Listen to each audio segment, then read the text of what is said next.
আজকে আমার মেয়ের বার্থডে প্রোগ্রামে আমার সব পছন্দের মানুষগুলো এসেছে। আমার মেয়ে যেহেতু মেকআপ শেকআপ পছন্দ করে তাই তার জন্য সারপ্রাইজ কেক ছিল, কিন্তু এইটা বুঝলাম না এতগুলো সুন্দরীদের মাঝে আমার বর একা কি করছে।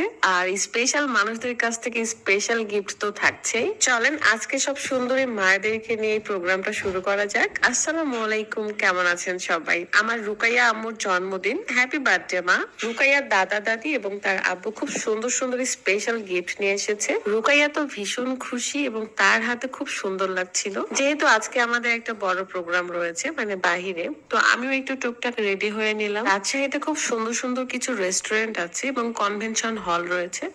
আমরা গিয়েছিলাম শারডাইনে এবং এখানে এসে আমি দেখি আমার সব পছন্দের মানুষগুলো চলে এসেছে। এইখানে আমি এমন একটা এন্ট্রি নিয়েছিলাম যেন মনে হচ্ছে হুররাম চলে আসছে, যদিও এটা শেখানো ছিল, সবাই মানে আমাকে দেখে সালাম দিচ্ছে আর কি। বাট বিশাল ভাইয়াদেরকে আমি সালাম দিয়েছি কারণ তারা অনেক সিনিয়র এবং আমার খুব পছন্দের মানুষ। এছাড়াও দেখতে পাচ্ছেন আমাদের এই প্রোগ্রামের সব স্পেশাল স্পেশাল গেস্ট সবই আপনাদের পরিচিত মুখ। শান্ত ভাই এবং তুলিয়াপুকে দেখেও আমি এত খুশি হয়েছি। তার মধ্যে বাচ্চা বাচ্চা দেখলে তো আমার মাথা ঠিক থাকে না। এদিকে ম্যাডামের উপর আমি একটু অভিমান করেছিলাম কারণ সে আমাকে প্রথমে দেখে পাত্তা দিয়েছিল না। বাই দ্য ওয়ে, আমি অনেক বেশি অসুস্থ, তারপরেও আমি এই প্রোগ্রামে এসেছি কারণ আমার মেয়ের বার্থডে প্রোগ্রামটা আমি ভেস্তে দিতে চাই না। আসলে বাচ্চাদের প্রোগ্রামে যদি বাচ্চারা না থাকে তাহলে কেমন হয় বলেন? জুয়াপুর মেয়েকে দেখে আমি অনেক খুশি হয়েছিলাম। দেখতে দেখতে চোখের সামনে সব বেবিরাই বড় হয়ে যাচ্ছে, আলহামদুলিল্লাহ, মাশাআল্লাহ। আসলে কেক কাটার আগ মুহূর্তে আমি সবার সাথে একটু দেখা করতেছিলাম, তাই ভাবছিলাম যে আপনাদের সাথেও একটু পরিচয় করিয়ে দিই। তৌফিক ভাইয়া, ভাবি এবং বাবু এসেছে, ফাইজান।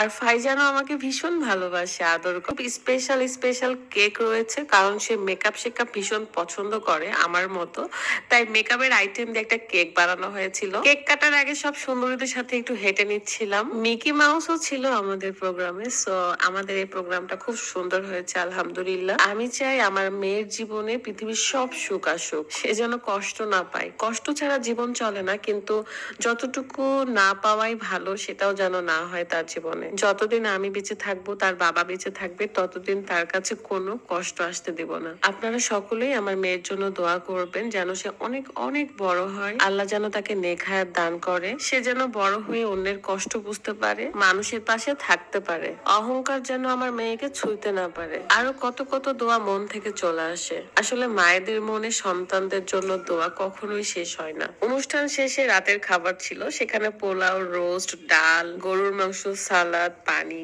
ড্রিঙ্কস সবকিছুই ছিল, যেন মনে হচ্ছে একটা ছোটখাটো বিয়ের প্রোগ্রাম। আসলে এবার একটু বেশি বড় করে করার কারণ হলো গতবার ঈদের দিনে রুকায়ার জন্মদিন পড়েছিল, একটা কেকও কাটতে পারি নাই। তবে ঈদের দিন হওয়াতে আমরা ভীষণ খুশি হয়েছিলাম, এরকম ভাগ্য সবার হয় না। আমার অনেকগুলো প্রমোশন কাজ পড়ে আছে, বাট আমি করছি না কারণ স্পেশাল ব্লগ গুলোতে আমি প্রমোশন দিতে চাইনি, আর স্পেশাল ব্লগ সবসময় স্পেশালি থাকবে। তবে এখন আমার মেয়ের জন্য একটা সারপ্রাইজ গিফট রয়েছে যেটা তৃষা দিবে, এবং তৃষার কাছে কিন্তু সে এটা চেয়ে নিয়েছে বলতে গেলে, কারণ তৃষা যখন বলেছিল মা তুমি আমার কাছ থেকে কি নিবা, তখন ও মনের খুশিতে এমনি বলেছিল যে মালা নিবে। সোনারও বলেনি, ইমিটেশনেরও বলেনি, বাট তৃষা খুব পছন্দ করে আমার পছন্দের বিশেষ করে একটা মালা নিয়েছে, খুবই সুন্দর এবং রুকায়াকে এটা অনেক মানাচ্ছে। যদিও বা এটা আমি পরে থাকবো। এছাড়াও রুকায়াকে সবাই মিলে এত সুন্দর সুন্দর গিফট দিয়েছে, পুতুলের, খেলনার, মেকআপ বক্স থেকে শুরু করে সবকিছু।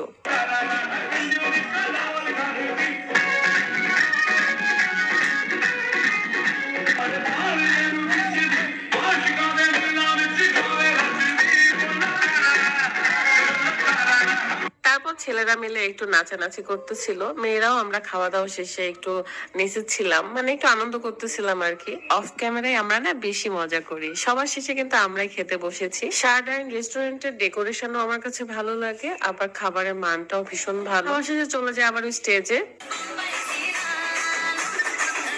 টুকটাক মেয়েরা ডান্স করার পর যে যার বাসায় চলে যায় কারণ অনেক রাত হয়ে গিয়েছিল। এন্ড আমি শারডাইনের নিচতলায় এসে একটু ভিডিও করতেছিলাম। নিচের স্পেসটা একটু ছোট, তাই এখানে আমরা বুক করেছিলাম না, উপরে নিয়েছিলাম।